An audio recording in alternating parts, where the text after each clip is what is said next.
साल के बाद वो चीज़ खत्म हो गई है, वो यूनियन या वो रिवॉल्यूशन खत्म हो चुका है। इमाम खामनेई साहब अपने शागिर्दों को, जो उनके बाशिंदे हैं, उनको वो चीज़, वो जो पावर उनके पास थी, जो अक्वायर उन्होंने करी हुई थी, वो अपनी पावर दूसरों को सुपुर्द करके गए हैं। ठीक है, जो उनके बेटे थे आयतुल्लाह खामनेई साहब, को अपने बेटे को दिए। उनके बेटे की जैसे कि न्यूज़ आ रही है कि उनके बेटे शहीद कर दिए गए हैं। उनके बेटे के जो बेटे थे हसन खुमैनी साहब, उनके वो तकनशीन होंगे अब आयतुल्लाह खामनेई साहब के बदले। वो हसन खामनेई साहब तकनशीन करे जाएंगे ईरान की उसकी। बेशक आप जो बोल रहे हैं, जिस तरह से ख़ुमैनी साहब का फतवा था कि हम जब तक रहेंगे नहीं बनाएंगे, जब तक रहेंगे परमाणु नहीं बनाएंगे, इस्लाम के खिलाफ है ये हमारे। तो जिस तरह से अब वो तो रहे नहीं है, शहीद हो चुके हैं। तो जिस तरह से फिर इन्होंने अमेरिका ने, इजराइल ने अटैक किया, तो क्या ईरान को नहीं चाहिए क्या परमाणु बम बना लेना चाहिए? 90% यूरेनियम इनरीच कर चुका था पहले भी, लेकिन ईरान के अंदर जो इन्होंने अटैक किया गया था इजराइल और अमेरिका के खिलाफ, उसके बाद ईरान ने ये कहा था कि हम कोई भी ऐसा परमाणु या कोई ऐसी संस्था नहीं बनाएंगे जो कि किसी भी चीज़ के, किसी भी देश को नेस्तो नाबूद कर दे या किसी भी चीज़ को पल भर में खत्म कर दे। बट लेकिन अब ये आपने देखा होगा, जैसे वेनेजुएला के प्राइम मिनिस्टर को उठा लिया गया।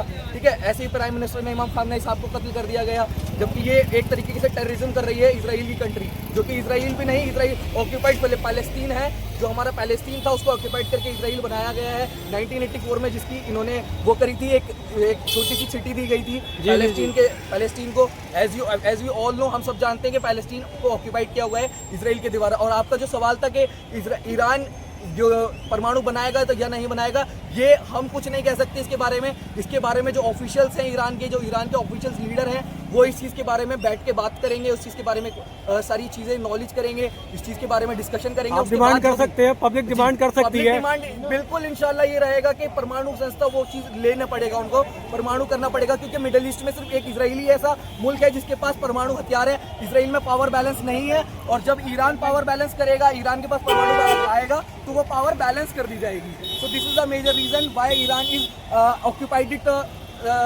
Nuclear power. Okay, this is the major reason. Sir, आप क्या पैगाम देना चाहेंगे इजराइल को या अमेरिका को? हमारा पैगाम साफ और बहुत वोकल में है, एक अजीम पैगाम है हमारा पूरे उम्मत मुसलमान के लिए नहीं, सिर्फ हिंदुओं के लिए ही नहीं, सिर्फ मुसलमानों के लिए नहीं, हर एक मुल्क के हर एक आदमी के लिए हमारा एक अमन का पैगाम है कि जिस तरह वेनेजुएला में प्राइम मिनिस्टर को उठा लिया गया, जिस तरह इमाम खामनेई साहब को शहीद कर दिया गया, जिस तरह इमाम सैयद अली नसरुल्लाह साहब को कत्ल कर दिया गया, जितने लोगों को कत्ल कर दिया गया, उसका सिर्फ एक पैगाम है कि हमारी लड़ाई किसी के साथ नहीं है, हमारी किसी पर्टिकुलर रिलीजन के साथ लड़ाई नहीं है, हमारी कोई रिलीजियस लड़ाई नहीं है, हमारी किसी के लिए लड़ाई नहीं है। हमारी लड़ाई जो है वो जुल्म के खिलाफ है। जहाँ पे भी जुल्म होगा, ईरान जो है शिया मुल्क है, ठीक है, और पैलेस्टाइन जो है वो एक सुन्नी ऑक्यूपाइड देश है। पर हमारे लिए कोई ये मायने नहीं रखता कि ये सुन्नी है या ये हिंदू है, ये मुसलमान है या यहूदी है। जहाँ पर जुल्म होगा, जहाँ जिस घर में जुल्म होगा, वहाँ पे हर शिया ने हैदर कर्रार खड़ा मिलेगा आपको। वहाँ हर शिया आपको वहाँ पे इनकलाब कायम करता दिखेगा। वहाँ पर हम इनकलाब को कायम करेंगे, वहाँ पे हम दिखाएंगे हम फातह खैबर के मानने वाले हैं, हम खंदा खैबर के मानने वाले हैं। ये हमारा रिवॉल्यूशन है और ये हमारा क़यामत तक रिवॉल्यूशन रहेगा।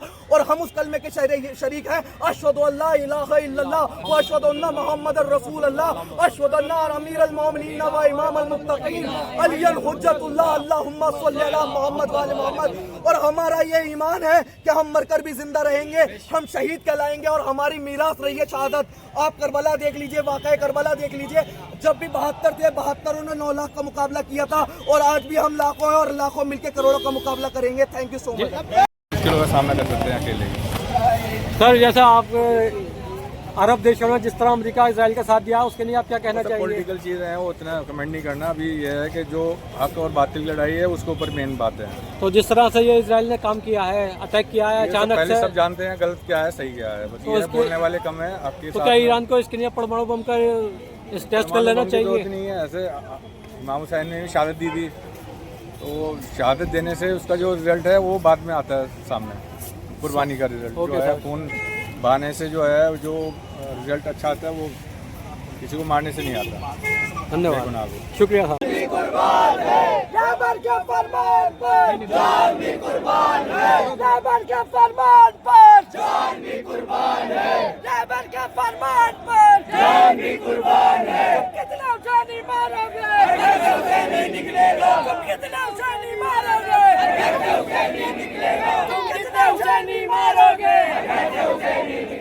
तुम कितने हुसैनी मारोगे?